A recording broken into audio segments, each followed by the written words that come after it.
तो आज का हमारा जो विषय है वो है 17वीं सदी से 21वीं सदी का साक्षी दिल्ली का लाल किला। देश की एक ऐसी बुजुर्ग इमारत जिसकी जवानी और रौनक लौटाने की कोशिश हो रही है। 2007 में यूनेस्को ने इसे विश्व विरासत की सूची में शामिल किया। हाल ही में सरकार की एडॉप्ट ए हेरिटेज स्कीम के तहत डालमिया ग्रुप ने 5 साल के कॉन्ट्रैक्ट पर इसे गोद लिया है, जहां जमी हजारों क्विंटल और कई फीट धूल हटाने और इसे संवारने के लिए डालमिया ग्रुप हर साल करीब 5 करोड़ रुपए खर्च कर रहा है। लाल किले का इतिहास भी इसी तरह भव्य और अनूठा है। मुगल काल में इसे किला मुबारक के नाम से जाना जाता था। लाल किला मुगल बादशाह शाहजहां की नई राजधानी शाहजहानाबाद का महल था।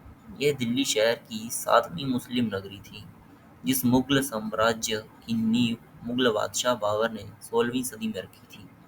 उसका अंत भी इसके दीवाने खास में अंतिम सम्राट बहादुर शाह जफर की रुखसती के साथ हुआ। लाल किले की प्राचीन से ही पहली बार प्रथम प्रधानमंत्री पंडित जवाहरलाल नेहरू ने घोषणा की थी कि अब भारत में एक स्वतंत्र देश है। लाल पत्थरों में कमाल की वास्तुकला कभी कोहिनूर हीरे से चमकती तो कभी क्रांतियों के दम के कारण से पत्थर और लाल हो गए। देश की आज़ादी के 72 साल के सफर के साथ जानते हैं लाल किला इतना खास क्यों है। लाल किला इतना खास क्यों है, उसका पहला कारण तो ये हो सकता है कि उद्घाटन पर चीन के रेशम और टर्की के मखमल से हुई थी सजावट। मुगल शासक शाहजहां ने 11वां वर्ष तक आगरा से शासन करने के बाद तय किया कि राजधानी को दिल्ली लाया जाए और यहाँ 1618 में लाल किले की नींव रखी जाए। यहाँ अपने शासन की प्रतिष्ठा बढ़ाने के लिए ही नए निर्माण करने की महत्वाकांक्षाओं को एक नया मौका देने के लिए 1647 में इसके उद्घाटन के बाद महल के मुख्य कक्ष भारी पदों से सजाए गए और चीन के रेशम और टर्की के मखमल से इसकी सजावट की गई। दिन में 5 बार बजाया जाता था शाही बैंड। लगभग डेढ़ मील के दायरे में यह किया लगभग डेढ़ मील के दायरे में यह किला अनियमित अष्टभुजाकार आकार में बना है और इसके 2 प्रवेश द्वार हैं, लाहौर और दिल्ली गेट।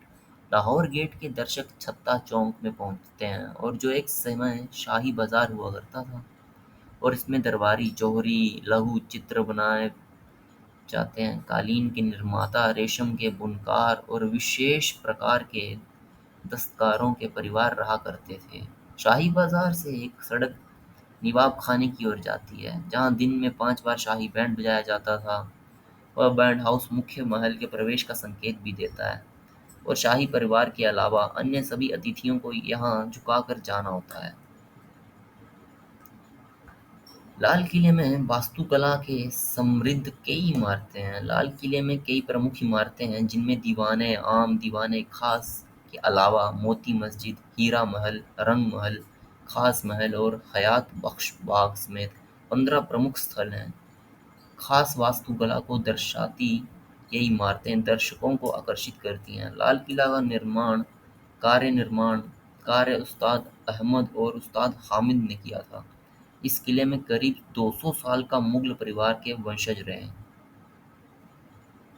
हम्म और लाल किले में जनता की तकलीफें सुनने के लिए दीवाना आम भी बनाया गया था। तो दीवाने आम लाल किले का सार्वजनिक प्रवेशागृह है। मुगल शासक यहाँ दरबार लगाकर लोगों की तकलीफें सुनते और विशिष्ट अतिथियों तथा विदेश व्यक्तियों से मुलाकात करते थे।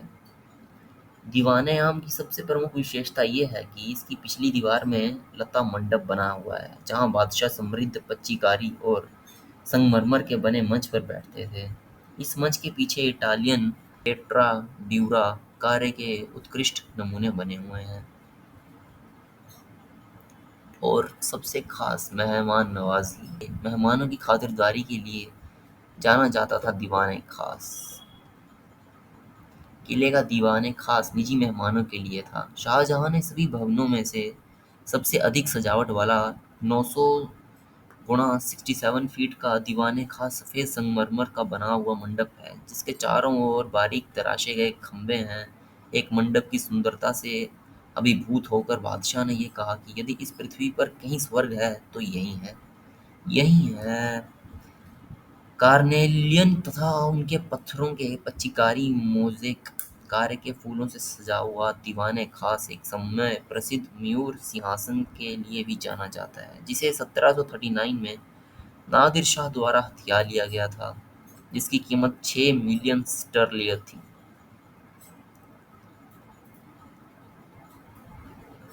उसके बाद ब्रिटिश काल में छावनी के रूप में प्रयोग होता था लाल किला। लाल किले की योजना, व्यवस्था एवं सौंदर्य मुगल सृजनात्मक का अहम बिंदु है, जो शाहजहां के काल में अपने चरम उत्कर्ष पर पहुंची। इसी किले के निर्माण के बाद कई विकास कार्य शाहजहां ने करवाए। ताजमहल और लाल किले में एक खासियत भी है, एक समानता है, यमुना नदी का किनारा। और इसी किले में रखा गया था बेशकीमती कोहिनूर हीरा, इसलिए कहलाया गया लाल किला। लाल किला क्यों कहलाया गया? लाल रंग के कारण इसे लाल किला कहलाया गया। ज़्यादातर लोगों की यही लगता है कि लाल किले का असली रंग लाल है, इसी वजह से इसे ये नाम मिला है, लेकिन असलियत इससे अलग है। लाल किले को भले ही इसके वर्तमान रंग की वजह से लाल कहा जाता हो, लेकिन ये बनते वक्त ऐसा नहीं था। भारतीय पुरातत्व सर्वेक्षण विभाग के मुताबिक इस इमारत के कई हिस्से चूना पत्थर से बनाए गए थे। इसकी वजह से इसका रंग सफ़ेद था, लेकिन वक्त के साथ जब वो खराब होकर गिरने लगे तो अंग्रेज़ों ने उस पर लाल रंग कर दिया। इसी वजह से बाद में इसे लाल किला कहलाया जाने लगा। और 2003 में पर्यटन विभाग को ये सौंप दिया गया है।